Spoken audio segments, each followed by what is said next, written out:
Il était une fois une mère porc et ses 3 porcelets. 3 frères ont la même taille. Ronds, roses, avec les mêmes queues drôles. Tout l'été, les cochons jouaient dans l'herbe verte, se prélassaient au soleil, se prélassaient dans les flaques d'eau. Mais l'automne est arrivé. Un jour, ma mère a dit qu'il était temps pour eux de penser à l'hiver. Elle leur a demandé de construire une grande maison.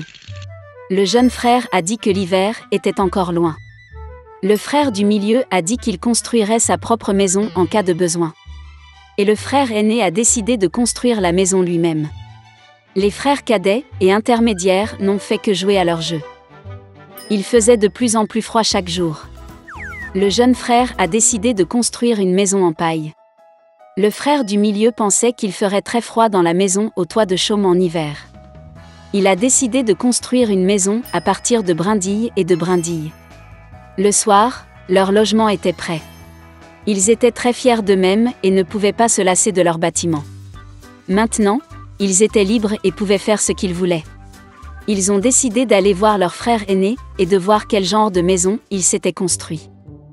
Le frère aîné était occupé à construire. Il a appliqué des pierres, malaxé de l'argile et s'est lentement construit une maison fiable et durable. Les jeunes frères ont trouvé leur frère aîné au travail. Ils étaient très surpris du genre de forteresse qu'il construisait. Le frère aîné a continué calmement à travailler. Les frères cadets et intermédiaires ont commencé à plaisanter et à rire de sa maison. Ils étaient tellement amusés que leurs cris résonnaient loin à travers la pelouse. Le frère aîné a demandé à se taire, car le loup pouvait les entendre. Les frères cadets et intermédiaires étaient encore plus amusés. Ils ont décidé que le frère aîné n'était qu'un lâche. Et les 2 braves frères sont allés se promener. En chemin, ils ont chanté et dansé, et quand ils sont entrés dans la forêt, ils ont fait un tel bruit qu'ils ont réveillé le loup qui dormait sous le pin. Le loup mécontent et affamé se rendit à l'endroit d'où provenaient les hurlements de 2 cochons stupides. Les frères marchaient joyeusement et parlaient de la facilité avec laquelle ils traiteraient le loup. Et soudain, ils ont vu un vrai loup vivant. Il se tenait derrière un grand arbre.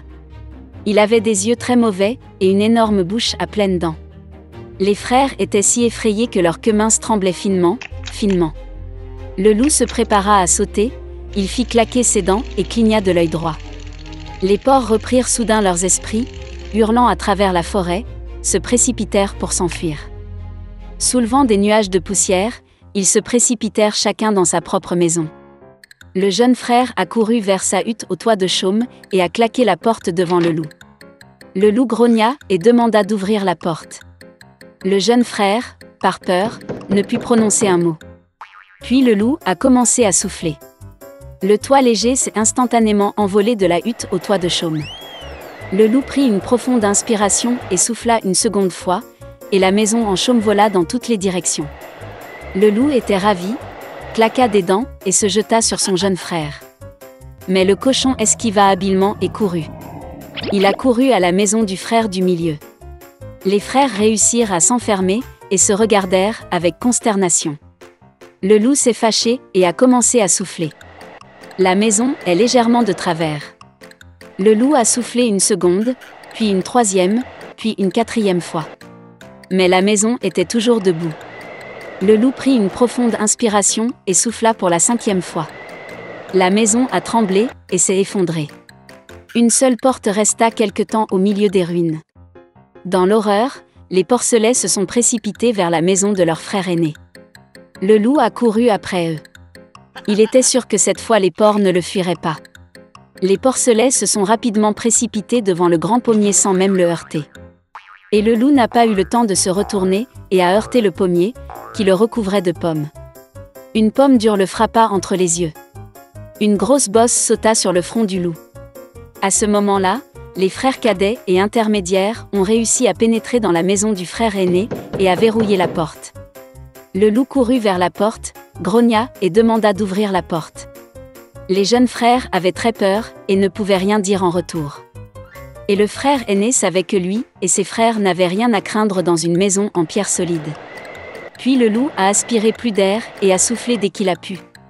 Mais peu importe combien il a soufflé, pas une seule pierre n'a bougé. Et puis il a levé les yeux, et a remarqué une grande et large cheminée sur le toit.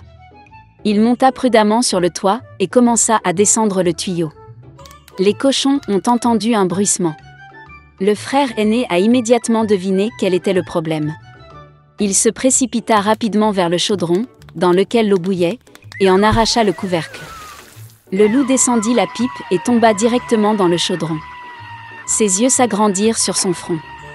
Le loup échaudé s'envola, avec un rugissement sauvage, et se précipita dans la forêt. Et les 3 petits cochons se sont occupés de lui, et étaient heureux d'avoir si habilement enseigné une leçon aux méchants voleurs.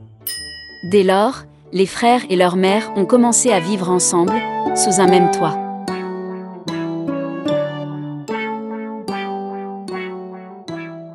Il était une fois une fille. Et elle avait des cheveux si beaux, et si longs que tous ceux qui la voyaient ne pouvaient pas quitter les yeux. Les brins étaient si légers, juste dorés. Par conséquent, ils l'ont appelée Boucle d'or. Pour toute sa beauté, c'était une petite fille très coquine. Maman lui a toujours permis de marcher dans la cour, mais lui a ordonné de ne pas aller dans les bois derrière leur maison. Boucle d'or était très intéressée de savoir ce qu'il y avait dans cette forêt. Et ainsi, alors que la mère n'a pas vu, elle a en quelque sorte quitté la maison dans la forêt. La fille a longtemps marché dans la forêt. Soit il trouve une baie, puis regarde une belle fleur, puis écoute le chant des oiseaux. Alors elle s'est perdue dans la forêt. Et soudain, elle a vu une maison inhabituelle dans une clairière. Boucle d'or s'approcha de lui doucement. « Je me suis promenée, mais je n'ai vu personne. » Elle a frappé à la porte, mais personne n'a répondu. Puis, elle frappa plus fort et la porte s'ouvrit. Boucle d'or entra prudemment. 3 ours vivaient dans cette maison. Un ours était papa, gros et hirsute. L'autre était une mère ours. C'était plus petit. Le 3e était un petit ours. Les ours n'étaient pas chez eux car ils étaient allés se promener dans les bois.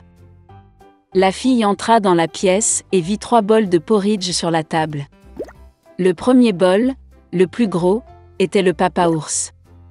Le 2e bol, le plus petit, était la mère ours, et le 3e, le plus petit, était l'ourson. Près de chaque bol, posait une cuillère, grande, moyenne et petite. Boucle d'or avait tellement faim qu'elle a d'abord voulu manger dans un grand bol.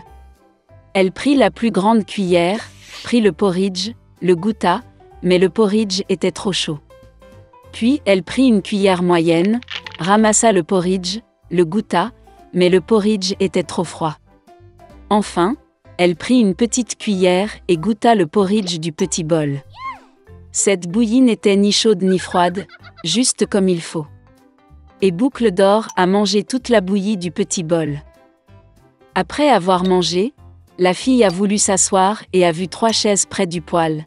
Une grande, une autre plus petite et la 3e, très petite, avec un petit oreiller rouge. D'abord, elle a essayé de monter dans la plus grande chaise, mais n'a pas pu.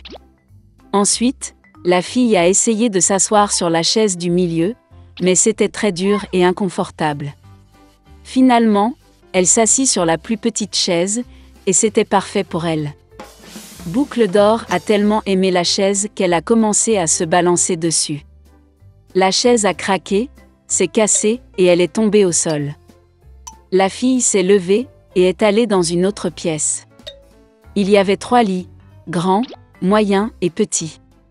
Tout d'abord, Boucle d'or est montée sur le premier lit, mais il était trop haut et trop dur. Je me suis allongée sur celui du milieu, il était trop spacieux et mou. La fille s'allongea sur le 3e plus petit lit. Elle était juste pour elle. Boucle d'or se sentait si confortable et douillette qu'elle s'est rapidement endormie. La fille dormait profondément lorsque la famille des ours est revenue à la maison. Les ours ont eu très faim et sont immédiatement allés à table. En voyant son bol, papa ours s'est vraiment mis en colère. Quelqu'un mangeait mon porridge. Il grogna. La mère ours regarda aussi dans son bol et grogna moins fort. Quelqu'un mangeait aussi dans mon bol. Et l'ourson, voyant son bol vide, a pleuré bruyamment. Quelqu'un a pas simplement mangé de mon bol, il a mangé toute ma bouillie. Les ours ont senti que quelque chose n'allait pas, ont quitté la table et ont commencé à regarder autour d'eux. Papa ours remarqua que quelqu'un bougeait sa chaise, et grogna d'une voix terrible. Quelqu'un était assis sur ma chaise. La mère ours regarda sa chaise et se plaignit. Quelqu'un était assis sur ma chaise et l'a déplacée de sa place. Et puis, l'ours a regardé sa chaise cassée et a encore pleuré fort. Quelqu'un ne s'est pas simplement assis sur ma chaise, mais l'a cassée. Les 3 ours entrèrent prudemment dans la chambre. Quelqu'un était allongé sur mon lit et l'a froissé. Papa ours rugit d'une voix terrible. Et quelqu'un était allongé sur mon lit et l'a froissé, grogna la mère ours. L'ours en peluche a regardé son lit et a pleuré à nouveau. Quelqu'un était allongé sur mon lit aussi. Et puis il a vu la fille et a crié d'une voix mince, et dort encore en elle. Papa et maman ours sont allés au lit et ont vu qu'une petite fille dormait là. Boucle d'or s'est réveillée du cri d'un ourson et a eu très peur, il y avait 3 ours devant elle. Elle a immédiatement sauté hors de la maison et a couru partout où ses yeux regardaient, sans se retourner. La fille a couru pendant un long moment, était très fatiguée, puis elle a vu sa mère, qui cherchait sa fille disparue dans la forêt. Depuis, Boucle d'or a toujours écouté sa mère et n'a rien fait sans sa permission. Elle est devenue une fille très obéissante, gentille et gentille.